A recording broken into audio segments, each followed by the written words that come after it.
de faire ces gestes-là. Nous allons prier pour la prédication. Vous voyez cette bouteille.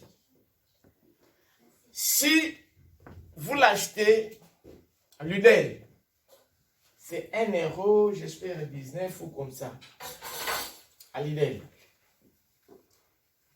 Cette même bouteille, si vous l'achetez dans un restaurant, le prix, ça va changer. Hein? Ça ne sera pas 1 euro 19 qu'on achète ça à Lidl. À Lidl, 1 euro 19. Au restaurant, je ne sais pas, ça peut être 2 euros. Si vous partez à la gare routière, gare de Toulouse, Saint-Cécile, vous êtes à la gare, ça ne sera pas même prix. Cette bouteille.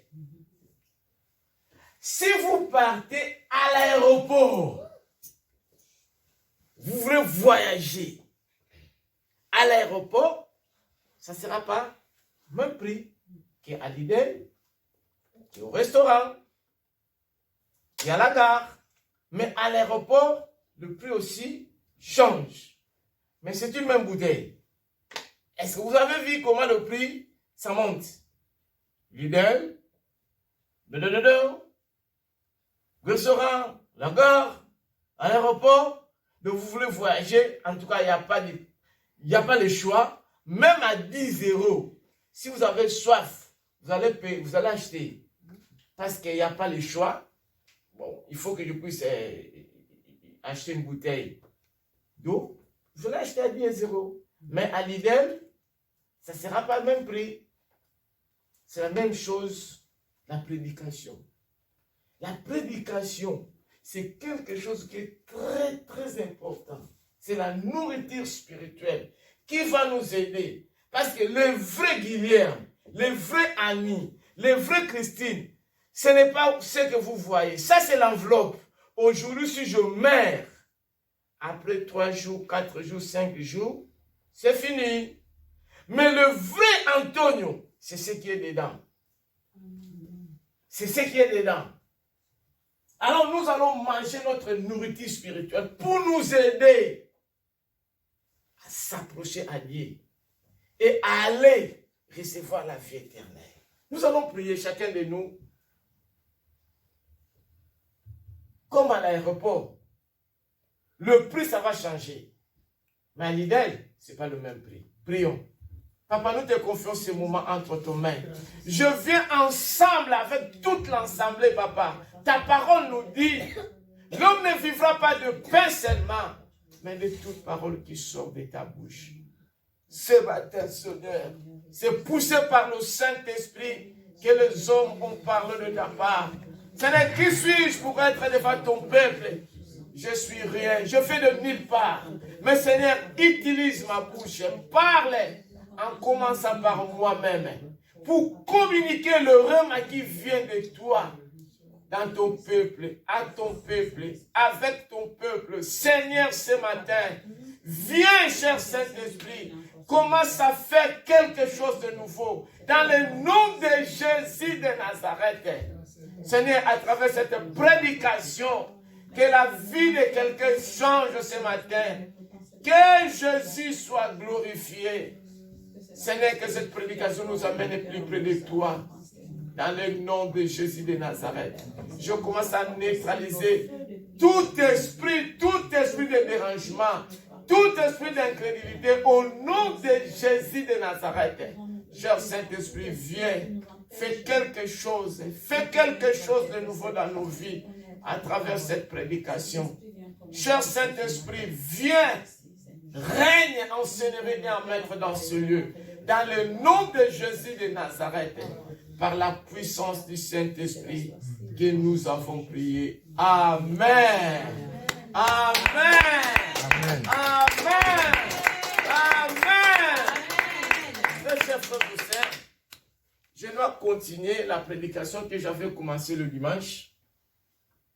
J'avais dit parler de la repentance. Je voulais dire quelque chose. La repentance, c'est le chemin du salut. La repentance, c'est que une prédication, un thème que beaucoup de gens aujourd'hui n'aiment pas écouter, n'aiment pas entendre. Dans beaucoup des églises, si on prêche la repentance, il y a des choses, il y a les gens qui fuient, il y a les gens qui se comportent mal, il y a les gens qui écrivent au pasteur, nous ne voulons pas ça. Ces prédications, ce sont des prédications des années 90, tout ça.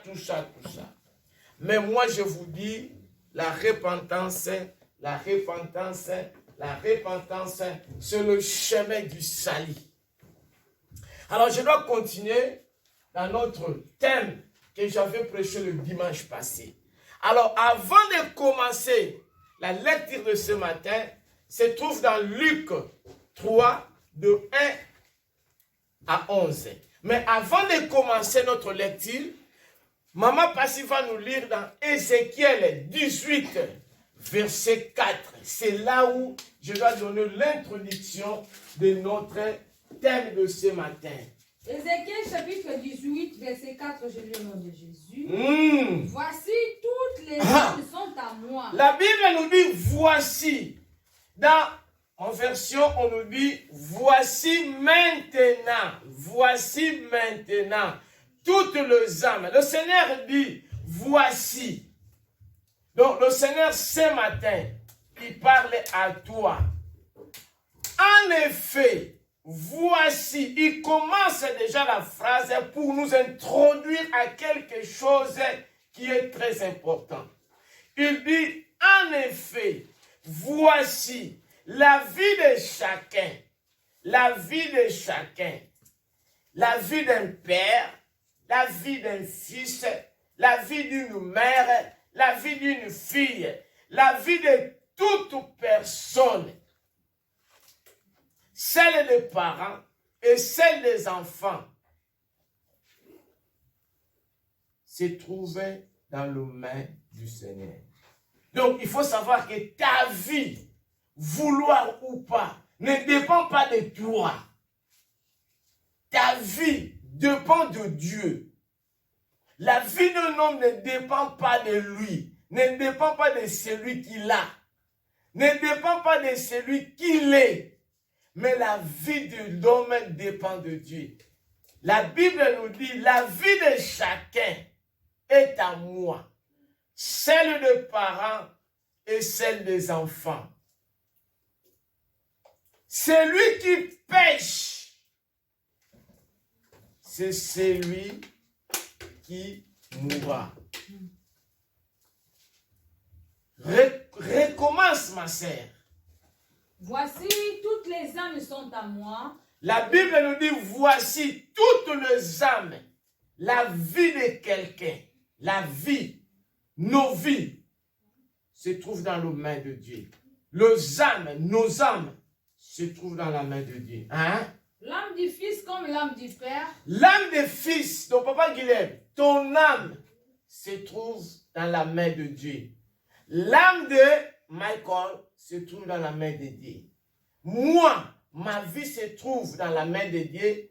La vie d'Excel ne se trouve pas dans ma main, mais se trouve dans la main de Dieu. Ce n'est pas comme il est mon fils que son âme se trouve dans nos mains. Non, se trouve dans la main de Dieu.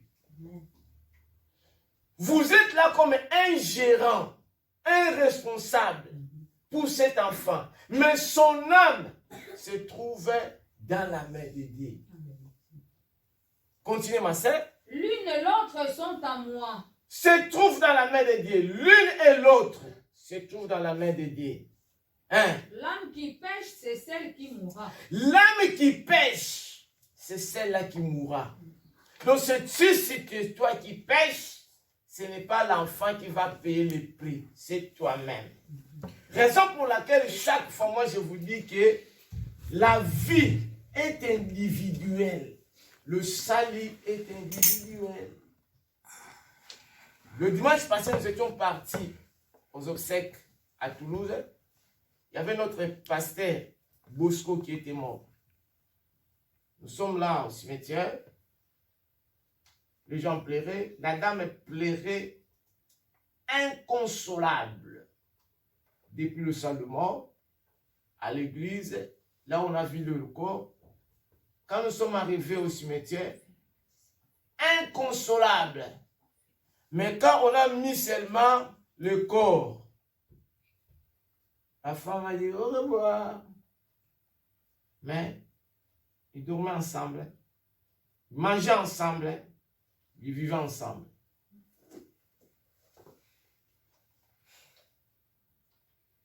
Ta vie ne dépend pas de toi. Nos vies ne dépendent pas de nous-mêmes.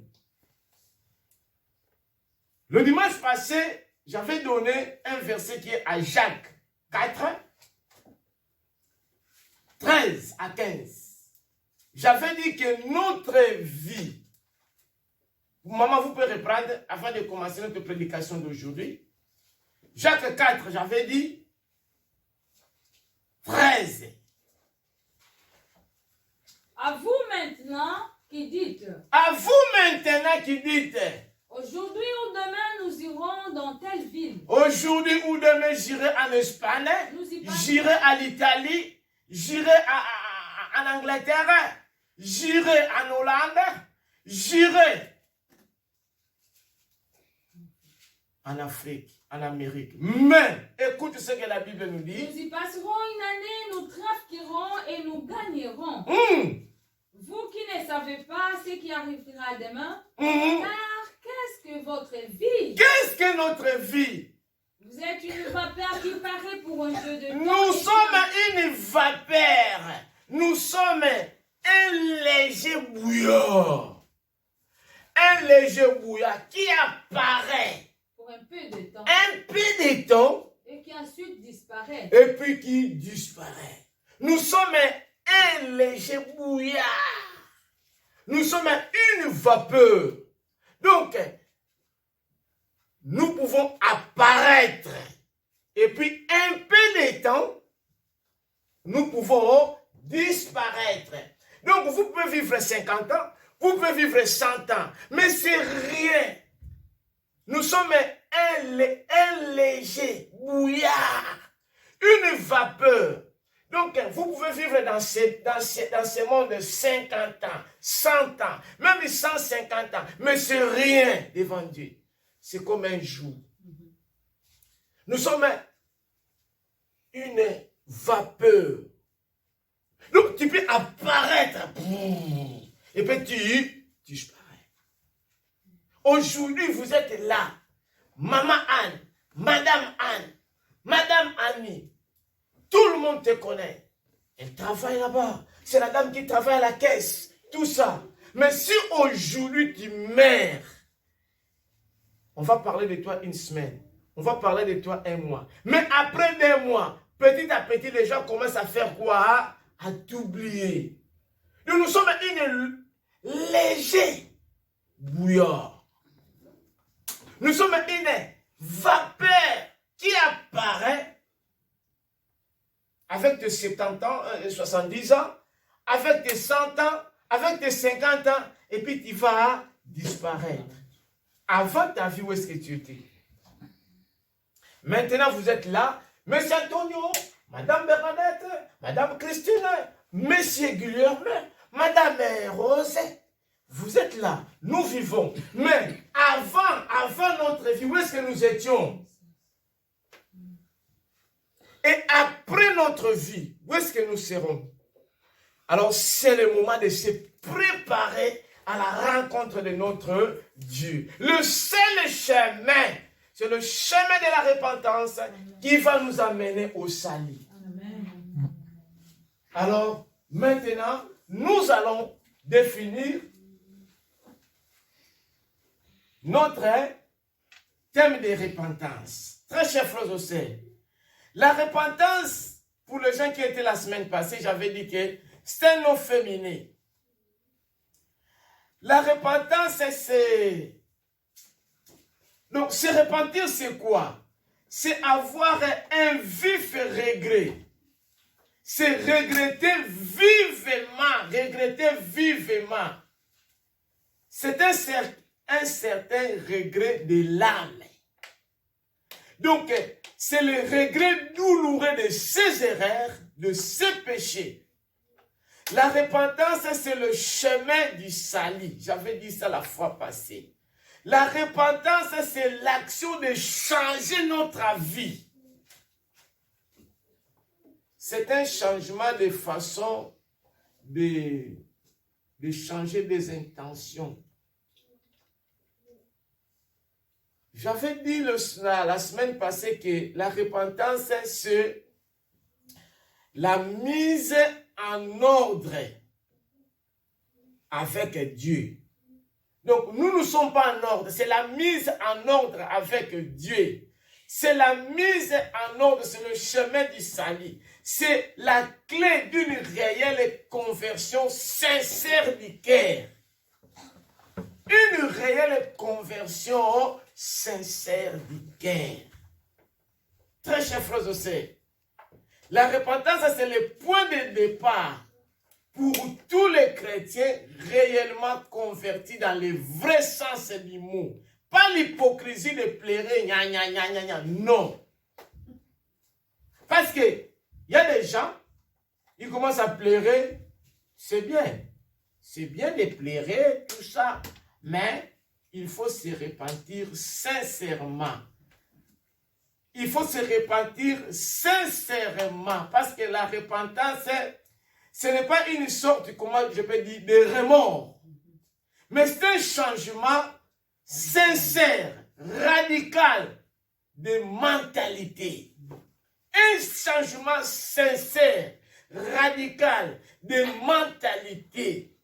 Donc, la repentance, c'est quoi? C'est avouer tes péchés, les confesser, demander pardon à Dieu et les laisser abandonner ça définitivement. Changer totalement la façon de vivre.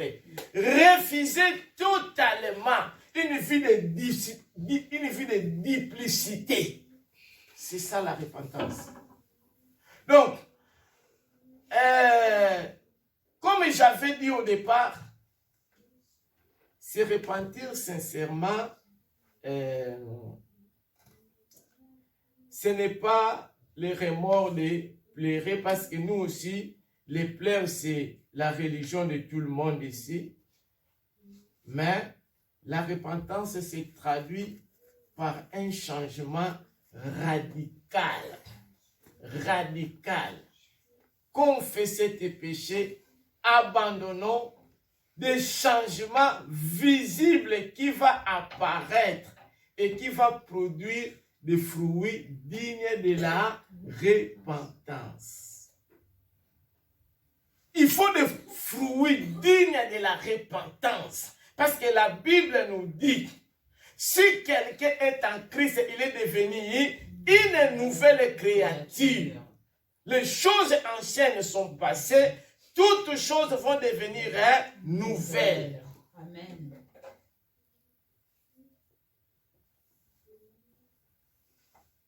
Très chers frères et sœurs, le mot repentance, ça vient du grec, qui veut dire métanoïa. C'est quoi? C'est la tristesse qu'on éprouve de ses péchés, de douleur, après avoir offensé Dieu. C'est la tristesse qu'on peut avoir en nous, que nous avons offensé Dieu, nous avons désobéi à Dieu, nous avons marché d'une façon à travers. Alors, ce n'est pas le fait de pleurer. Mais sincèrement, dans notre cœur, il faut qu'il y ait un changement. Donc, donnez le dos au péché. Tournez le dos au péché. Changement total, Rose, de notre vie. Si je marchais un pas dedans, un pas dehors, donc il faut que mes deux pieds soient dans les bons chemins. Mes deux pieds soient dans les bons chemins. Parce que la vie d'un homme ne dépend pas de lui, comme on vient de lire. Nous sommes là maintenant, mais on ne sait pas qu'est-ce qui peut arriver à 15 heures. Qu'est-ce qui peut arriver demain? Vous pouvez se réveiller bien, mais à 15 heures, tu fais un accident, tu meurs. À 15 heures, l'immeuble s'écroule. Vous êtes dedans et vous mourrez. Mais tu avais des planifications que demain je dois aller travailler. Maman Betty, tu avais planifié que demain à 8 heures je dois travailler. Le matin je dois accompagner les enfants à l'école. Après je dois aller travailler. Mais à 18 heures, votre immeuble est... Tu es dedans. Tu meurs. Si tu n'avais pas Jésus, l'enfer directement. Nous allons lire Luc 3, de 1 à 11.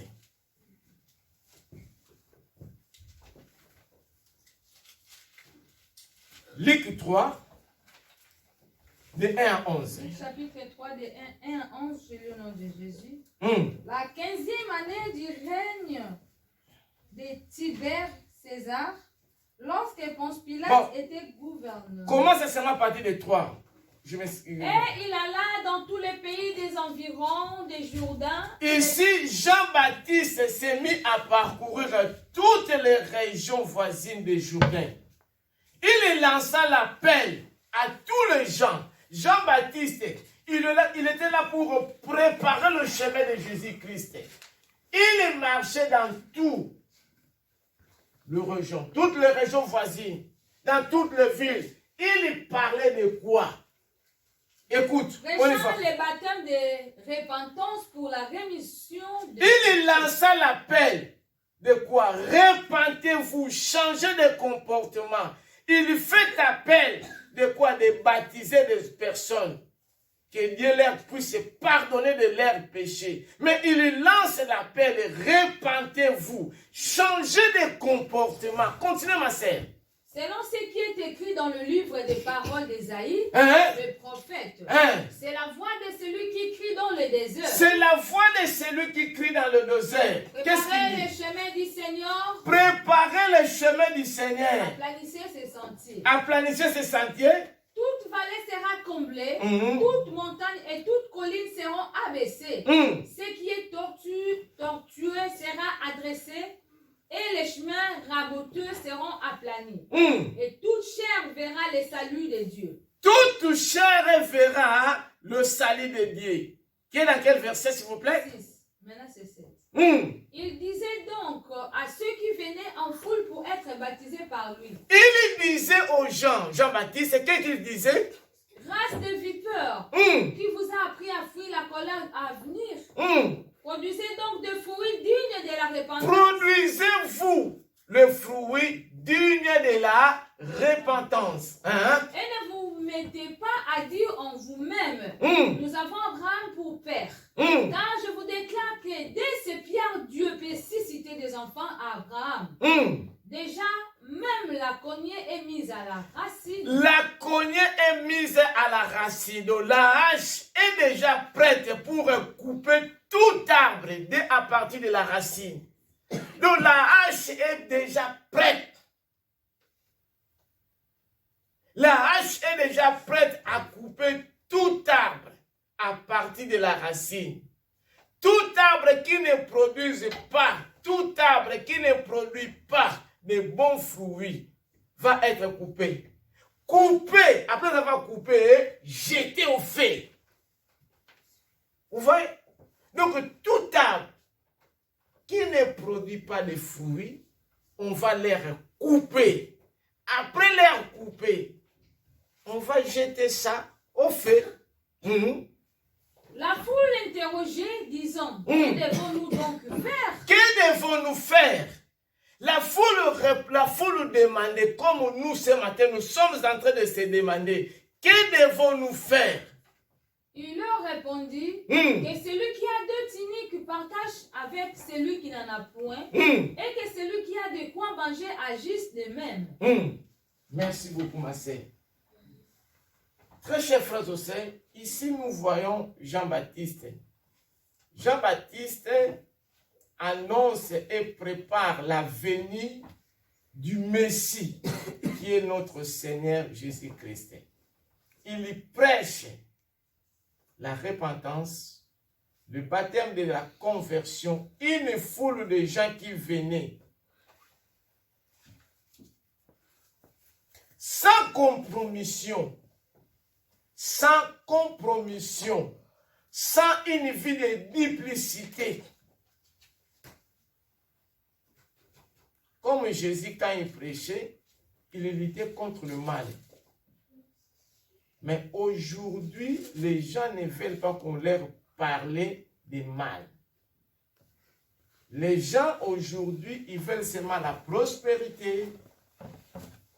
J'aime la prospérité. L'élévation, j'aime l'élévation. De bénédiction, j'aime des bénédictions. Mais la repentance, c'est le chemin qui nous mène au salut pour un jour se rencontrer avec notre Dieu. Très chers frères et sœurs, ce que nous devons savoir ce matin, il y a un livre de vie dans lequel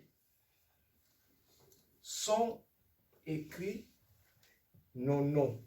Tout ce que, toute personne, ce qui va croire au Fils de Dieu, a le valeur par son sang versé sur la croix de Golgotha. Le Seigneur Jésus va effacer ses péchés devant Dieu. Il y a un livre de Dieu que nos noms doivent être inscrits. Mais pour que nos noms soient inscrits dans ce livre de Dieu, le chemin incontestable, incontournable, c'est passer par la repentance. Repentons-nous, repentez-vous devant Dieu le Père Tout-Puissant et recevez le pardon du péché. Désormais, à partir de là, que nos noms doivent être inscrits dans le livret de vie. Ce matin, moi je vous dis, frères et sœurs, toute chose passera. Toute chose passera. On peut vous donner toute Albi. La vie d'Albi se trouve dans vos mains. On veut vous donner toute la richesse du monde. Mais si vous partez à l'enfer, c'est le galère de tout le temps. Il faut savoir ce matin, comme nous marchons, il y a le bien et le mal. Il y a la vie et la mort. Il y a l'enfer et le paradis. Ce matin, je vous parle la vérité. Je ne peux pas mâcher les mots. Beaucoup des églises ne veulent pas parler de la repentance parce que les gens vont fuir. Mais le chemin idéal pour entrer au ciel, c'est la repentance. Laissez la vie des péchés, laissez la vie des péchés. La Bible nous dit dans Romains 6, verset 23, que le salaire du péché, c'est la mort. Mais le don gratuit de Dieu, c'est la vie éternelle en Jésus-Christ. Le salaire du péché, Romains 6, verset 23. Le salaire du péché, c'est la mort. Mais le don gratuit de Dieu, c'est la vie éternelle en Jésus-Christ. La mort qu'on nous parle ici, c'est la mort éternelle.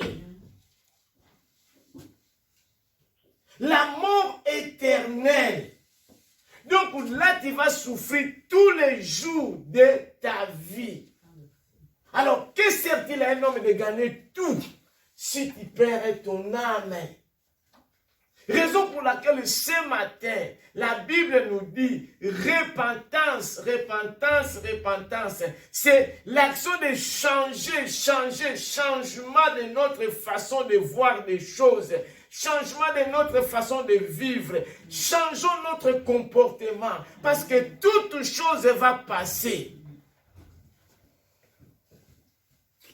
Toute chose que nous pouvons posséder dans ce monde, ça va passer. Mais la vie éternelle en Jésus-Christ, c'est ce qui est important.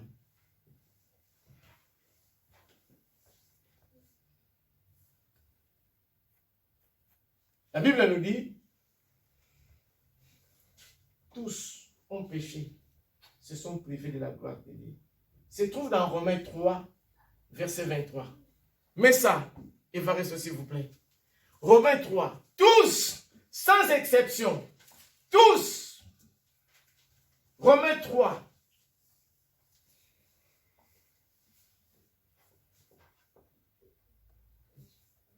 Maman, vous pouvez nous lire. Car tous ont péché et sont privés de la gloire de Dieu. Tous, sans exception. Donc, si tu tombes dans le péché, tu es privé de la gloire de Dieu. Le péché, c'est comme une barrière. Que moi, je suis ici, je vais arriver où se trouve l'Évaristo. Mais la table nous met une séparation entre moi et Évaristo. Je vais arriver là où il y a Papa Guilhem. Mais le poteau, ça met une séparation. C'est comme le péché. Le péché met une séparation entre nous et Dieu. La fois passée, j'avais dit, Dieu est capable de nous bénir. Dieu est capable de nous donner tout ce que nous avons besoin. Mais ce qui empêche la main de Dieu, c'est le péché. Dieu n'aime pas les péchés, mais aime le pécheur, venir en lui pour être transformé, changé. Nous avons vu ça. La bénédiction, Dieu aime ça, pour que nous soyons bénis. Mais ça, Ésaïe 59, 1 à 3. Après, nous allons lire, Maman Betty prépare déjà Matthieu 4, 16 à 17. Ésaïe 59. Je lis au nom de Jésus. Non. La Bible, la phrase commence par une négation. Le Seigneur dit non. Pourquoi? Parce que nous ne sommes pas dans les bons chemins. Le Seigneur, il veut que nous soyons dans les bons chemins. Mais la phrase commence par une négation. Il dit non. La main de l'Éternel n'est pas trop courte. Pourquoi? Pour nous sauver, pour nous bénir, pour nous élever. Tout se trouve dans le mains de Dieu. Tout se trouve dans le mains de Dieu. Mais la Bible nous dit non. La main de l'Éternel n'est pas trop courte pour nous sauver. Continuez, ma sœur. Ni son oreille trop dure pour entendre. Ni son oreille trop dure pour nous entendre. Chaque jour, nous sommes là dans des prières. Chaque jour, nous sommes là, Seigneur. Seigneur, donne-moi ça. Seigneur, donne-moi ça. Mais le Seigneur, pour nous entendre, d'abord, c'est notre cœur. Il nous demande notre cœur. Mais ce sont nos crimes qui mettent une séparation entre nous et le Ce sont nos crimes, papa. Ce sont nos péchés. Notre comportement. Notre façon de vivre. Nous avons la haine. Nous avons la sorcellerie. Nous avons la médisance. Nous avons le mensonge. Ce sont les péchés qui mettent une séparation. Vous pouvez dire que non, moi je ne pêche pas. Est-ce que tu as Jésus en toi? Est-ce que tu as réellement Jésus en toi? Ce sont nos péchés qui font quoi? Ce sont nos péchés qui mettent une séparation entre nous et notre Dieu. Ce sont nos péchés qui mettent une séparation entre nous et Dieu. Ce Ce sont nos péchés qui nous cachent sa face. Ce sont nos péchés qui nous cachent sa face. Et l'empêchent de nous écouter. L'empêche de nous écouter. Donc si nous sommes dans les péchés, ça nous cache la face de Dieu, ça nous empêche de nous écouter. Qu'est-ce que nous sommes en train de faire? Rien. Parce que la Bible dit, la prière d'un homme juste a une grande efficacité. Alors nous sommes dans le péché. Comment nos prières vont être efficaces? Zéro. Mais nous venons à l'église. Nous ne voulons pas changer notre cœur. Nous sommes à l'église chaque jour. Mais quand on vient à l'église, on laisse le cœur à la maison. On entre à l'église, on laisse le cœur derrière la porte.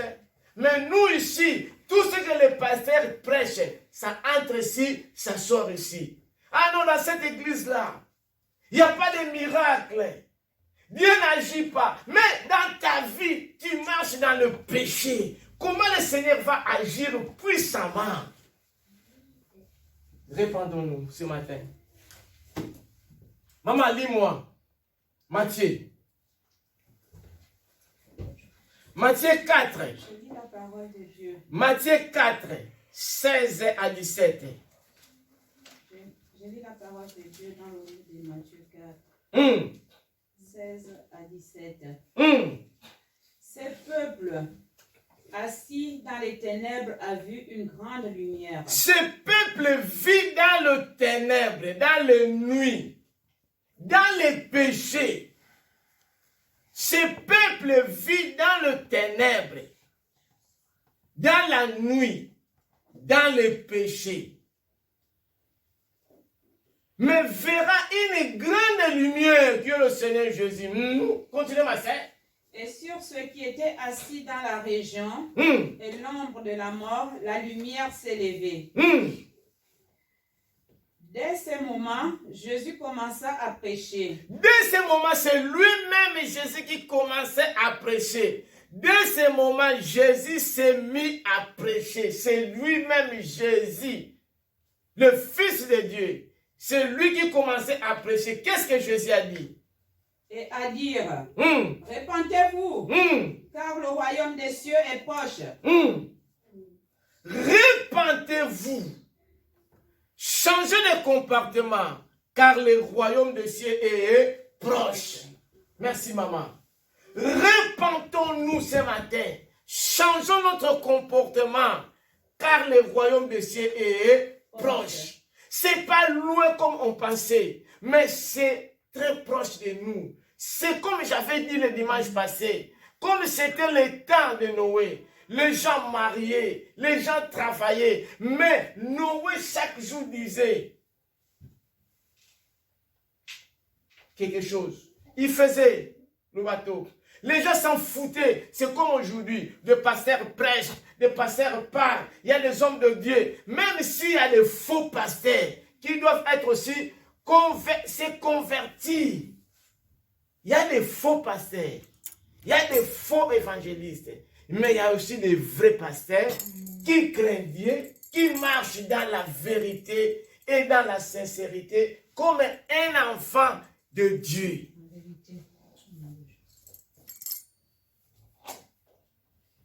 Ce matin, le Seigneur nous parle, en commençant par nous-mêmes les pasteurs, parce que nous serons jugés doublement par rapport à ce que nous sommes en train de transmettre au peuple de Dieu. Parce que si je dis que je suis pasteur, et c'est ce que je prêche, je le pratique aussi.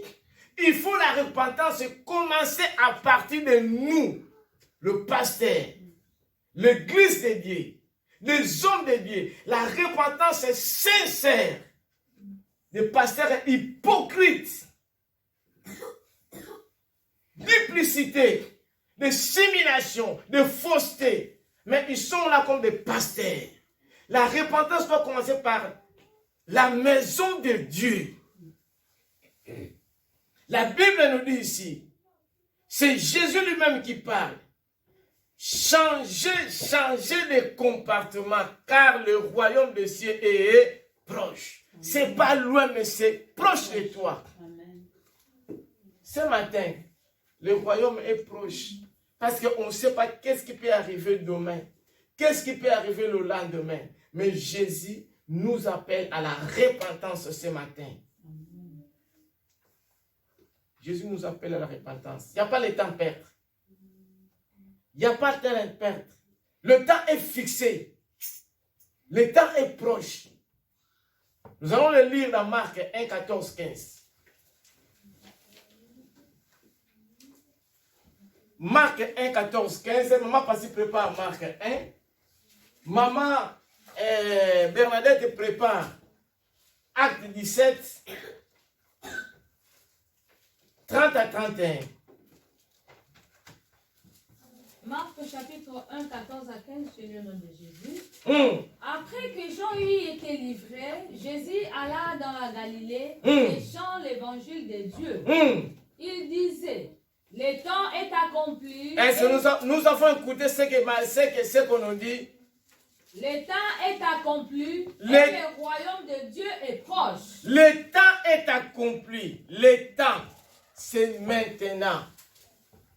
Le temps est arrivé. Jésus, il proclame la bonne nouvelle de Dieu. Il dit maintenant.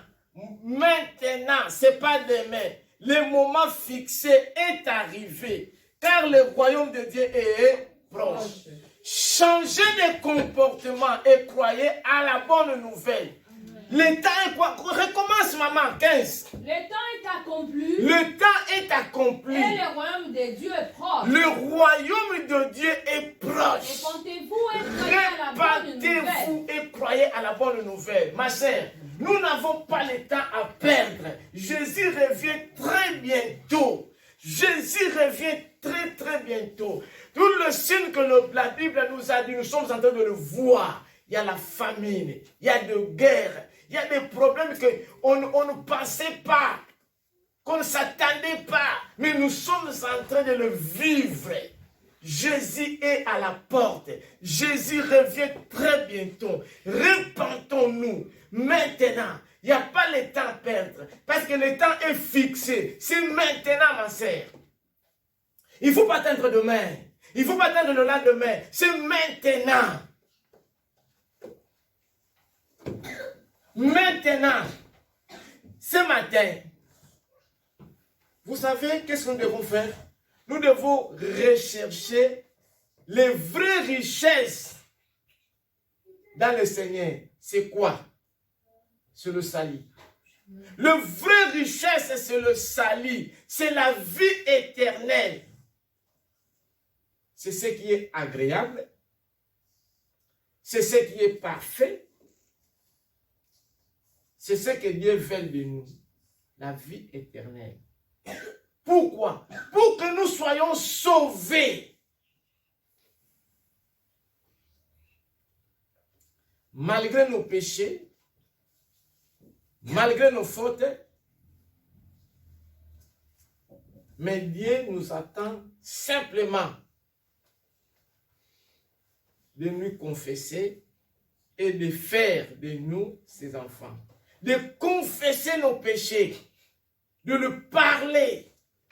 Ce matin, Jésus offre encore aujourd'hui le salut à celui qui croit en lui. Ce matin, Dieu nous demande un changement radical. Un changement radical. Pourquoi? Nous sommes appelés tous à comparaître devant le jugement de Dieu. Livre 5. Acte 17. 30 à 31. Lis la parole de Dieu. 17. Dieu s'en tenir compte des temps d'ignorance. Dieu, il ne tient pas le temps que nous avons perdu dans l'ignorance. Mais il nous dit maintenant. Dieu ne voit pas le temps que tu as perdu dans le péché. Dieu ne voit pas le temps que tu as perdu dans la négligence, tes négligences par-ci, par-là. Dieu ne voit pas le temps que tu as fait dans le péché. Mais il te dit maintenant. Lis ma sœur. Il annonce maintenant à tous les hommes. Il annonce maintenant à tous les êtres humains, sans exception, enfants, jeunes, vieux, tout le monde, de se repentir. En tout lieu. En tout lieu. Qu'il est à se repentir. À se repentir. Pourquoi? Parce qu'il a fixé un jour où il jugera le monde. Parce qu'il a fixé un jour où il jugera le monde. Tous nous allons passer devant le tribunal et nous allons répondre à nos actes de tout ce que nous avons fait, du bien ou du mal, en cachette comme en public. Alors c'est maintenant, parce que Dieu a fixé le temps, qu'il jugera le monde. Selon la justice par l'homme qu'il a désigné, c'est dont il a donné à tous une preuve certaine en le ressuscitant des morts. Très chers frères et sœurs, ma sœur, tu peux se mettre s'il vous plaît. Merci maman. Aujourd'hui, Jésus-Christ nous donne cette grâce-là. Il est l'agneau de Dieu qui ôte les péchés du monde. Aujourd'hui, Jésus-Christ nous donne cette grâce-là. Mais demain, il sera comme le juge. Nous serons jugés. Mais ce matin, Jésus est là comme l'agneau de Dieu. Il nous demande, il nous donne cette grâce de venir. Il ouvre la main, il nous appelle tendrement de se repentir parce que le temps est proche. Je voulais terminer.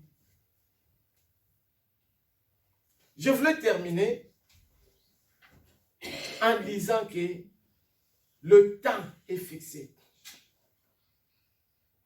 Le temps est proche.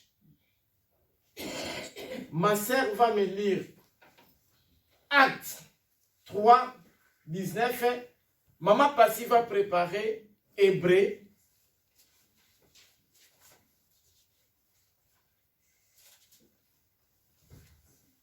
Hébreux 3, 7 à 8. Acte 3, 19. Je lis la parole de Dieu. Repentez-vous donc et convertissez-vous pour que vos péchés soient effacés. Repentez-vous et convertissez-vous. Pourquoi? Pour que nos péchés soient effacés, pardonnés. Repentons-nous ce matin pour que nos péchés soient effacés, pardonnés. Ce matin, le Seigneur nous appelle de se repentir. Il va oublier nos péchés. Il va oublier nos fautes. Il va oublier tout ce que nous avons commis. Comme j'avais dit au départ, la repentance, c'est le fait d'avouer nos péchés, de les confesser et demander pardon à Dieu. Laissez-les abandonner définitivement et changer notre comportement. C'est écrit. Repentons-nous de se convertir pour que nos péchés soient effacés. Parce que le Seigneur, quand il pardonne, il oublie tout. Et le fait de ne pas être avoué nos péchés, de ne pas se présenter à Dieu, il y a des conséquences. En attendant, pour nous voir qu'il y a des conséquences. Apocalypse 2, 4 à 5. Et vous allez terminer à Hébreux. Venons avec nos péchés, demandons pardon. Repentons-nous pour que nos péchés soient pardonnés. Ce matin, le Seigneur nous appelle à la repentance. Apocalypse 2 dit, mais ce que j'ai contre toi, c'est que tu as abandonné ton premier amour. Tu as abandonné ton premier amour. Tu avais bien commencé ta vie chrétienne. Tu connaissais le Seigneur. Mais ce matin, ce que le Seigneur remarque en toi, tu as abandonné ton premier amour. Alors le Seigneur nous appelle de se repentir, de changer notre comportement, de revenir à notre premier amour. Souviens-toi donc d'où tu es tombé. Souviens-toi d'où tu es tombé. Souviens-toi. Souviens-toi. Parce que le Seigneur vient très bientôt. Souviens-toi là où tu es tombé. Répands-toi. Répands-toi. Et pratique tes premières œuvres. Pratique tes premières œuvres. Sinon, je viendrai à toi. Hein? Et j'ôterai ton chandelier de sa place. Voilà. À moins que tu ne te répandes. Répands-toi. C'est une condition idéale. La repentance, c'est le chemin du salut pour être sauvé. La Bible nous dit de se repentir. Tu as tes péchés là. Tu as tes situations là. Que tu gardes, tu ne veux même pas laisser. Mais ce matin, le Seigneur nous appelle à la repentance sincère du cœur. Tu connais là où tu es tombé. Et tu connais là où le Seigneur chaque fois te parle que c'est péché. Mais tu ne veux même pas laisser. Le salaire du péché, c'est la mort. Maman, Hébreu pour terminer. Hébreu chapitre 3, verset 7 à 8, j'ai lu au nom de Jésus. Alléluia. C'est pourquoi, selon ce que dit le Saint-Esprit, selon ce que dit, ce n'est pas Antonio. Selon ce que dit, ce n'est pas Guillaume. Selon ce que dit, ce n'est pas n'importe qui, mais selon ce que dit, selon le Saint-Esprit. L'Esprit de Dieu, il nous parle ce matin. Le Saint-Esprit te parle là où tu es. Écoute la parole que le Saint-Esprit nous parle. Aujourd'hui, si vous entendez sa voix, aujourd'hui, si nous entendons sa voix, n'endurcissez pas vos n'endurcissons pas nos cœurs. N'endurcissons pas nos cœurs, parce que c'est le Saint-Esprit qui nous parle. C'est le Seigneur qui nous parle. Aujourd'hui, si le Seigneur nous parle, n'endurcissons pas nos cœurs. Tu es là. Le péché, c'est mal. Le péché, c'est le péché. Je vous ai dit le dimanche passé, le péché, c'est la sollicitation. Ce n'est pas une imposition. Le diable vient, il te sollicite, mais tu as la force de surmonter tout le péché, tout le mal par le bien. Le Saint-Esprit nous parle. Le Saint-Esprit te parle. Le Saint-Esprit te rappelle. Le Saint-Esprit t'interpelle. Mais tu ne veux même pas changer. Mais il faut savoir, le salaire du péché, c'est la mort. Continuez, ma sœur.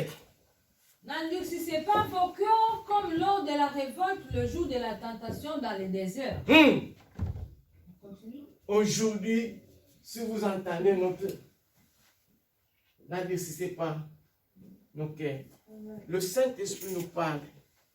Jésus est là. Nous allons venir auprès du Seigneur. Il dit, venez à moi, venez à moi. Il nous appelle. Vous tous qui êtes fatigués, chargés avec des péchés, chargés avec des difficultés, le Seigneur nous donnera le repos. Il dit, il est là à la porte de notre cœur, il frappe. Si quelqu'un entend sa voix, ouvre sa porte, il entrera. Il soupera avec nous. Le Seigneur a besoin de nous sauver. Le Seigneur a besoin que ce matin, nous prenons une décision sincère pour changer notre vie et pour avoir l'accès d'entrer au ciel. Je ne sais pas, ce matin, dans quelle position où tu te retrouves. Ce matin, le Seigneur a besoin de nous, qu'on puisse changer radicalement notre façon de vivre. Le Seigneur a besoin de nos cœurs. Le besoin du Seigneur que nous soyons un jour sauvés pour être à côté de lui. Prions.